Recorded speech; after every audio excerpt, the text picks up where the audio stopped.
Shalom, bom dia!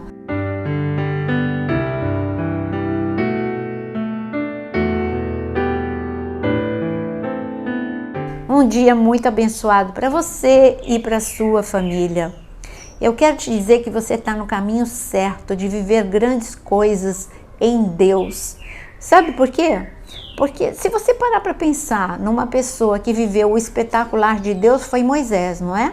E o que tinha de diferente na vida de Moisés?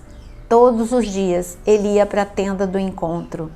Pensa numa pessoa no Novo Testamento, Pedro, a sombra de Pedro curava. E o que tinha de espetacular na vida de Pedro?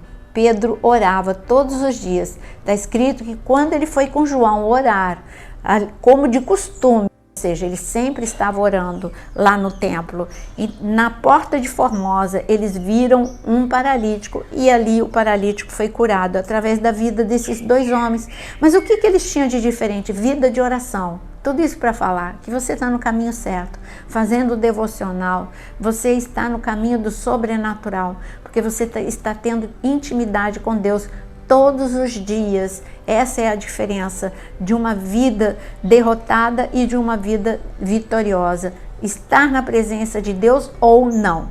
Mas você que está na presença de Deus, saiba que este devocional, ele é um pequeno tempo dividido em 3 partes. Você lê a palavra, você ouve a explicação da palavra e a palavra viva para você, e depois nós terminamos orando. Não perca nenhuma dessas etapas. É tão curtinho o nosso devocional. Vá até o fim orando. Tenha o seu caderno de oração ou então escreva as orações aqui. Mas vamos agora, neste momento, fazer o nosso devocional com o título que você entrou aqui, Rompendo os Obstáculos. Muitas vezes você pensa que os maiores obstáculos estão ao seu redor, mas não, os maiores obstáculos estão em nós mesmos. E nós vamos ver isso em 2 Reis, capítulo 5. Um homem que aparentemente tinha tudo. O seu nome, Naamã, ele era herói de guerra, ele era importante. Então ele tinha dinheiro, ele tinha poder e ele tinha bons amigos. Ele era muito influente, ele era amigo do rei. Veja no versículo 1 quem era este homem. Naamã, o comandante do exército do rei da Síria, era grande homem diante do seu senhor e de muito conceito, porque do meio dele o Senhor tinha dado a vitória à Síria. Ele era herói de guerra, porém sofria de lepra. Você vê aqui que Naamã, como eu já disse, ele tinha poder, ele tinha dinheiro e ele tinha um amigo importante que era o rei. Tinha outros amigos, estou falando de um amigo super importante que era o rei. Mas nada disso evitou que ele sofresse uma grande tragédia, um grande problema. E este homem, ele quando chegou o grande problema, que é a lepra, ele teve que viver isolado.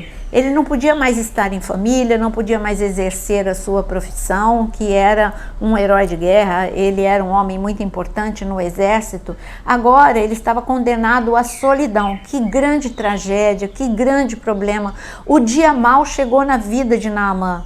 Quantas pessoas vivem este dia mau? É um filho que entra nas drogas, é você que recebeu um diagnóstico de uma enfermidade, enfim, notícias que você não espera, grandes tragédias. Este homem ficou paralisado diante da tragédia, que é o que acontece muitas vezes. Mas tinha a escrava dele, que era uma menina muito usada por Deus, e ela deu uma boa notícia. Ela disse assim: olha, lá na minha terra tem profeta, tem poder, tem milagre. Vai lá para minha terra, tenho certeza que você vai ser curado. Quando o rei da Síria soube disso, disse para Naamã: vai para lá. Veja só, Naamã, que estava vivendo a grande tragédia, até aqui não foi ele que tomou uma atitude. A primeira atitude foi a fé, e a palavra profética liberada foi da escrava dele. A segunda palavra liberada foi do rei da Síria. Naamã só foi, mas Naamã mesmo, ele estava indo porque a mulher dele falou, porque o rei falou, porque a menina falou, mas ele ainda não estava vivendo, ele e Deus, um momento dele de Deus. Há momentos que tem muitas pessoas que falam: ora por mim, ótimo, um orar pelo outro é muito bom, é o que a gente faz aqui, mas Deus quer ouvir a tua voz, Ele quer a sua fé, Ele quer que você tenha uma experiência com Ele. E Naamã, tudo bem, Naamã foi para Israel. Quando ele chegou lá em Israel, ele encontrou com Eliseu. E quando ele encontrou com Eliseu, ele deu a carta do rei da Síria, mas ele não encontrou com o profeta, face a face. Ele chegou em Israel e mandou o recado: olha, eu estou aqui, eu quero receber meu milagre. Mas o profeta mandou um recado para ele, falou: olha, você vai para o Rio Jordão, mergulha 7 vezes e você vai ser curado. Uma palavra foi liberada para ele.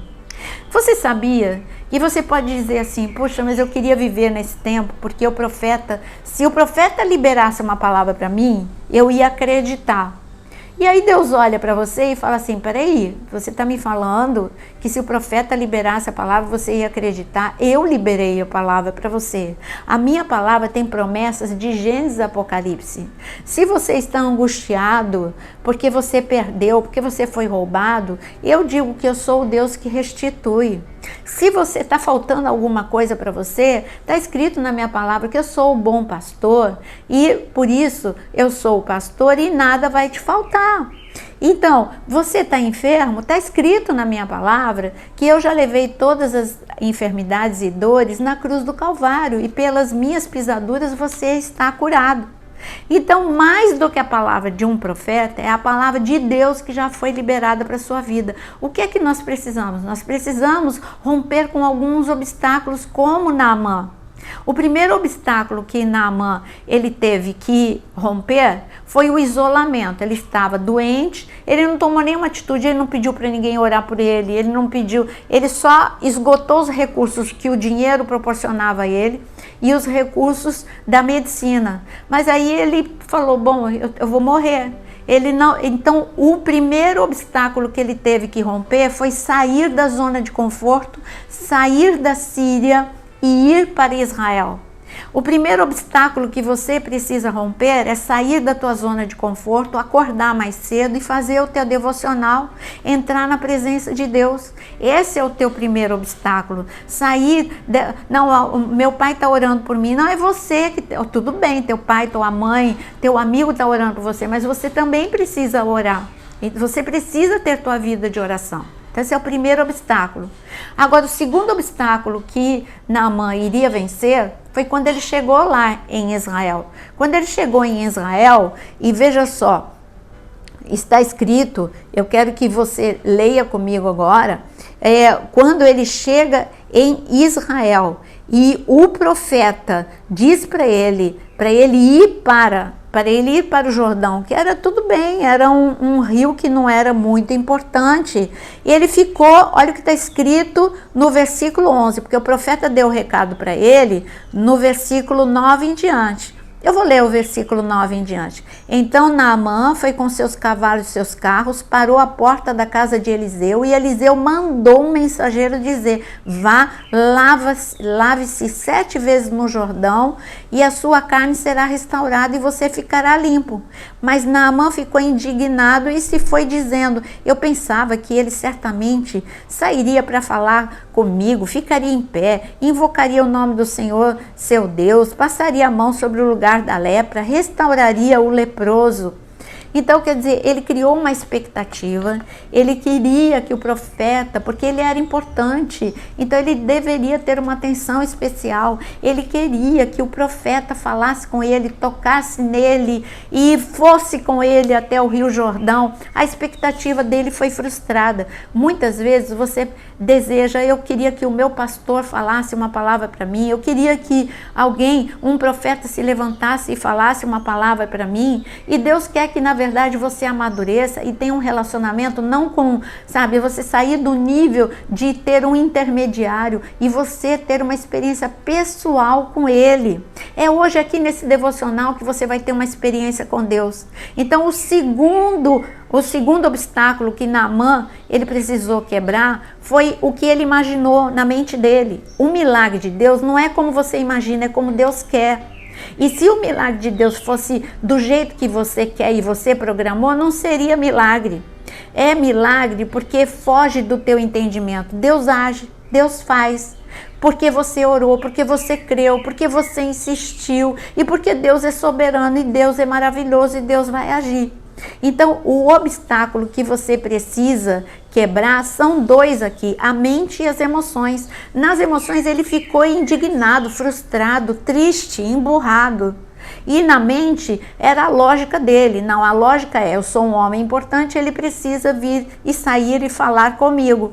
E Deus quebrou tanto a lógica e Deus queria que ele superasse a frustração e a tristeza. Às vezes você está orando por uma causa há 1 mês e não está acontecendo, há 2 meses não está acontecendo. Deus está falando, é o persistente que vai alcançar a grande bênção. Você não é uma árvore, ela não cresce em um dia. Existem orações que são grandes milagres que você precisa persistir na presença de Deus por 1 mês, 2, 3 ou até às vezes 6 meses, às vezes 1 ano. Olha só, Isaac orou 20 anos por sua esposa. Eu não estou falando que você vai orar 20 anos, mas eu estou falando que tem causas que para romper você precisa ser persistente. Por isso que Deus falou para Naamã 7 vezes. Aí quando a barreira, o obstáculo foi rompido na mente e nas emoções, Naamã, ele obedeceu literalmente. O profeta falou, vai e mergulha 7 vezes. Ele mergulhou na primeira, ele olhou para a pele dele e nada mudou. A segunda, a terceira, a quarta, a quinta. E ele não desistiu. Você vê que Naamã, a fé de Naamã, ela já estava em ação. Ele orou uma vez, ele não mergulhou de qualquer jeito, ele mergulhou uma vez e eu garanto a você, não está escrito, mas eu garanto que ele falava, eu vou ser curado. O profeta disse, Deus disse, eu vou ser curado. E ele mergulhou, não, ele falou 7 vezes, eu ainda estou na 5ª, eu não vou desistir. Ele falou 7 vezes, eu estou na 6ª vez, eu não vou desistir. Deus falou para você orar, sem desistir, sem esmorecer. Ore agora, ore comigo, porque assim como Naamã, na 7ª vez, está escrito que a pele de Naamã era como a pele de um bebê, foi completamente restaurada. Então ore hoje, ore amanhã e tenha certeza, Deus vai ouvir a tua oração. Ele já está ouvindo a tua oração. Então neste momento que nós vamos orar, pega agora e compartilha com alguém esta oração. E pega o seu caderno de oração, escreve aqui nos comentários e vamos orar com fé. Vai até o teu Jordão. Eu não posso ir para o Jordão, não tenho dinheiro para ir para Israel. Mas quando você entra na presença de Deus, você mergulha no Jordão. Mergulha agora na presença de Deus 1, 2, 3, 4, 5, 6, 7 vezes e creia, porque Deus está ouvindo a sua oração. Senhor Deus maravilhoso, Deus de Naamã, é o nosso Deus, o mesmo Deus que curou este homem, é o Deus que cura agora todos os enfermos. Olha para aqueles que estão mergulhando na sua presença, Senhor. Escuta o clamor de pessoas desesperadas, de pessoas aflitas, angustiadas, entristecidas, ansiosas. Em nome de Jesus, Senhor, é nas águas, não nas águas do Jordão que nós estamos mergulhando nesta manhã. Estamos mergulhando nas águas que fluem do teu trono, águas que curam, águas que restauram, águas que quebram, Senhor, as correntes, águas, Senhor, que trazem refrigério, em nome de Jesus, Senhor, águas que trazem o milagre, a unção de milagre. Agora entre na casa, entre, Senhor, no coração dos desesperados, em nome de Jesus. Senhor, eu sei que hoje é dia de milagre e teremos muitos testemunhos do dia de hoje, em nome de Jesus. Cremos no teu poder, cremos, Senhor, na tua palavra e por isso te louvamos pela certeza de que o Senhor nos ouviu, em nome de Jesus. Amém. Meu querido, não saia do vídeo sem antes você curtir, para que essa palavra possa chegar a muitas pessoas, em nome de Jesus. Que o Senhor te abençoe.